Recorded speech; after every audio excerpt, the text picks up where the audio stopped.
Welcome to a historic day for Grenada, the 7th of August 2025. Today marks a turning point in the nation's story, a moment that will be remembered for generations to come.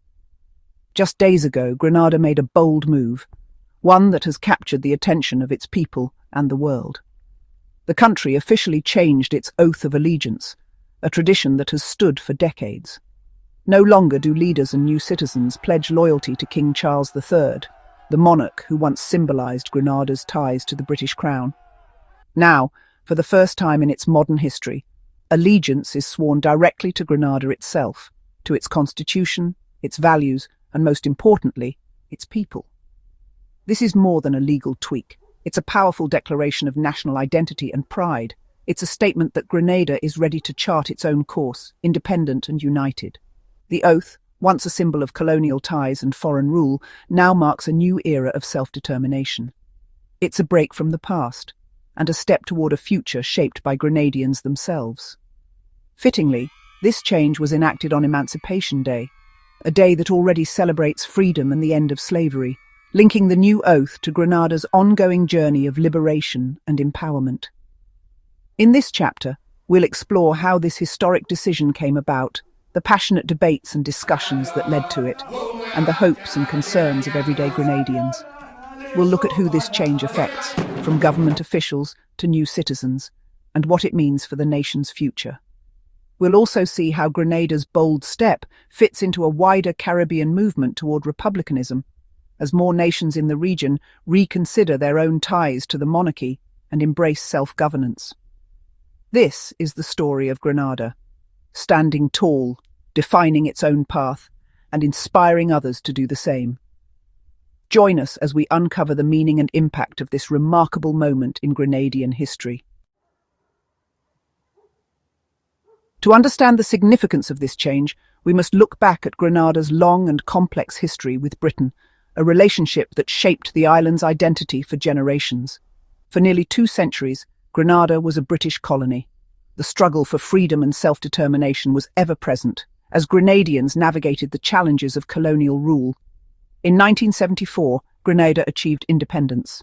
The people celebrated their newfound sovereignty, raising their own flag and embracing a future they could finally call their own. Yet the British monarch remained Grenada's official head of state, a reminder of lingering colonial ties. The oath of allegiance required loyalty not to Grenada, but to the crown, a symbol of connection to a distant monarch. As Grenada approached 50 years of independence, this tradition felt out of step with a proud, self-governing nation. Many Grenadians, especially the youth, began to question whether true independence was possible while such symbolic ties remained. The recent change to the oath of allegiance is more than legal. It's a step towards shedding colonial rule and embracing Grenadian identity. It is a declaration that Grenada's destiny will be shaped by its own people for generations to come. The change came through the Constitution, Oath of Allegiance, Amendment Bill 2025. Passed by Parliament and signed by the Governor-General, it amended the oath's wording, replacing His Majesty King Charles III with Grenada. Any law referencing the monarch now means the people of Grenada. The law took effect on August 1st, Emancipation Day, linking constitutional reform to the legacy of liberation. This was not just a legal update, but a continuation of the struggle for true self-determination. Some debate arose. Should such a change require a referendum? The government said no, others disagreed. Regardless, the move sparked passionate engagement with Grenada's constitution. It's a sign of a vibrant democracy, actively shaping its own destiny. The new oath now affects a wide range of Grenadians working in public service from all walks of life. The Governor-General, Parliament members, ministers and secretaries now formally swear allegiance to Grenada itself, not to any external power. New citizens, too, pledge their loyalty and commitment to their new home rather than a distant crown. This change ensures that from day one, every citizen's promise is made directly to Grenada and its people. All officials were required to retake their oaths within days, making the transition both swift and decisive for the nation. The reform cements the principle that public service is a duty owed to the nation, not to a foreign monarch or outside authority. It unites all officials under a single, unambiguous promise to Grenada's welfare, future and sovereignty. Across Grenada and its vibrant diaspora, the response to this historic change has been overwhelmingly positive. From the streets of St. George's to communities abroad, Grenadians are united in pride and hope for the future. The prevailing sentiment echoes everywhere. It's time for us to stand on our own 2 feet. This is more than a slogan. It's a heartfelt call for self-determination.